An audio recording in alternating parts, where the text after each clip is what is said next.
Hello everyone, ఎలా ఉన్నారు అందరూ? Welcome to our channel Mesmerize Mounika.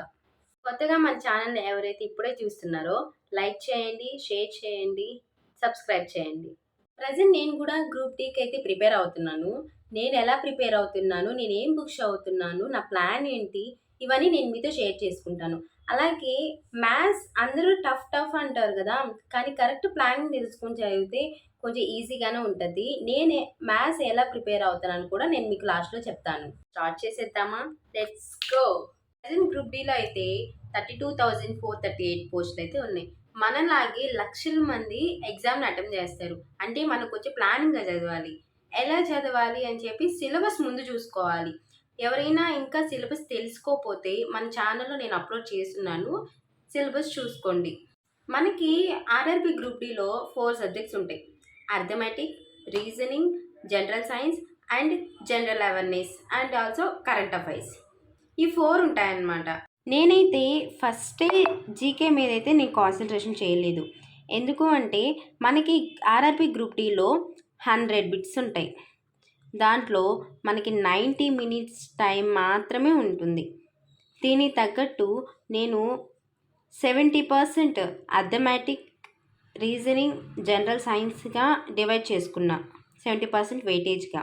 And GK and current affairs 30% వెయిటేజ్గా నేను డివైడ్ చేసుకున్నా. జీకే మీద నేను ఎక్కువ కాన్సన్ట్రేషన్ అయితే చేయలేదు. ఎందుకు అంటే మనకు ఉండేది 100 బిట్స్ వస్తాయి. 100 బిట్స్లో 90 మినిట్స్ మాత్రమే టైం ఉంటుంది. ఓకేనా? మనకి ఎక్కువ వెయిటేజ్ ఏదైతే ఉంటుందో దాని మీద కాన్సన్ట్రేషన్ చేస్తే మనకి మార్క్స్ వెయిటేజ్ పెరగడానికి ఛాన్స్ ఉంటుంది. సో నేనైతే అర్థమెటిక్, రీజనింగ్, జనరల్ సైన్స్ ఈ మూడింటి మీద అయితే నేను ఎక్కువ కాన్సన్ట్రేషన్ చేస్తాను. అలా అని చెప్పి జీకే వదిలేస్తాను కాదు, జీకే చదువుతాను. బట్ ఎక్కువ ఫోకస్ మాత్రం నేను arithmetic, reasoning and general science మీద పెడతాను. నేను డైలీ న్యూస్ పేపర్ అయితే చదువుకుంటాను. మాకు ఇన్స్టిట్యూట్లో అయితే ప్రొవైడ్ చేస్తారు హిందూ పేపర్ అయితే చదువుకుంటాను. మొత్తం అయితే కవర్ చేయలేను కానీ మెయిన్ కాన్సెప్ట్స్ అయితే చూసుకోగలుగుతా. ఇక బుక్స్ విషయంకి వస్తే నేను ఎన్సీఆర్టీ బుక్స్ అయితే చదువుకుంటున్నాను. నాకు ఇక్కడ డిఎస్సి వాళ్ళు ప్రిపేర్ అవుతున్నారు కాబట్టి అది కొంచెం నాకు అవి యూజ్ అవుతున్నాయి కొంచెం. అలాగే మ్యాథ్స్కి ఆర్ఎస్ అగర్వాల్ అనే బుక్ అయితే నేను చదువుకుంటున్నాను. సో ఆర్ఎస్ అగర్వాల్ అయితే నేను చదువుకుంటున్నా. కొంచెం ఈజీగానే ఉంది ప్రాక్టీస్ చేయడానికి, కానీ మొత్తం బాగుంది. బేసిక్స్ నేర్చుకోవడానికి కానీ మొత్తం అయితే బాగుంది. నేనైతే ఇదే ప్రిపేర్ అవుతున్నా. జనరల్ సైన్స్కి సంబంధించి లూసెంట్ ఎన్సీఆర్టీ బుక్స్ అయితే నేను ప్రిపేర్ అవుతున్నా. మ్యాథ్స్ నేను ఎలా ప్రిపేర్ అవుతున్నానో నేను మీతో షేర్ చేసుకోవాలి అనుకుంటున్నాను. మ్యాథ్స్ నేను ఎలా ప్రిపేర్ అవుతాను అంటే ఫస్ట్ ఏదైనా ఒక టాపిక్ తీసుకుంటాను, దాన్ని అండర్స్టాండింగ్ చేసుకుంటా ఆ కాన్సెప్ట్ ఏంటి అని. సో అలా అర్థం చేసుకొని తర్వాత డివైడ్ చేసుకుంటా కాన్సెప్ట్ని. For example simple interest and compound interest. So simple interest and compound interest.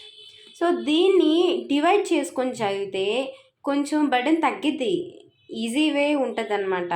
ఎలా అంటే ఫస్ట్ ఎస్ఐ అంటే ఏంటి? So SI formula P into R into T/100 and P అంటే ఏంటి, R అంటే ఏంటి, T అంటే ఏంటి. సో ఇలా డివైడ్ చేసుకుంటాం. అండ్ సిఐకి సంబంధించి సిఐ అంటే ఏంటి, సిఐకి ఫార్ములా ఏంటి. సో ఏ అంటే P into N+R/100 whole power T.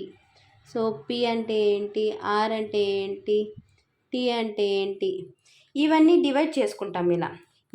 ఇలా అయిన తర్వాత ఎన్నైతే వీటిలో కాన్సెప్ట్ ఎంతైతే అవైలబుల్గా ఉందో, అంటే ఎన్ని విధాలుగా డివైడ్ చేయగలమో అన్ని విధాలుగా డివైడ్ చేసుకొని చదువుకుంటే కొంచెం ఈజీగా ఉంటుంది. ఇంకా దీంట్లో రాయాలంటే SI and CI difference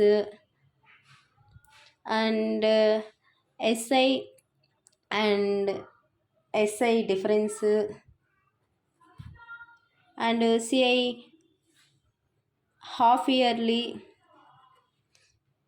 and ఇలా అయితే చదువుకున్నాం అనుకోండి కొంచెం ఈజీగా అవుతుంది. నేనైతే ఇలాగే ప్రిపేర్ అవుతాను, ఎందుకంటే నాకు ఇలాగే ఈజీగా ఉంటుంది, అండర్స్టాండబుల్గా ఉంటుంది. అసలు నేను ఏం నేర్చుకున్నాను అనే ఒకటి ఐడియా ఉంటుంది అన్నమాట. సో నేనైతే ఇలాగే ప్రిపేర్ అవుతాను. సో మీకు కంటెంట్ నచ్చితే షేర్ చేయండి అండ్ లైక్ చేయండి, సబ్స్క్రైబ్ చేయండి. బాయ్.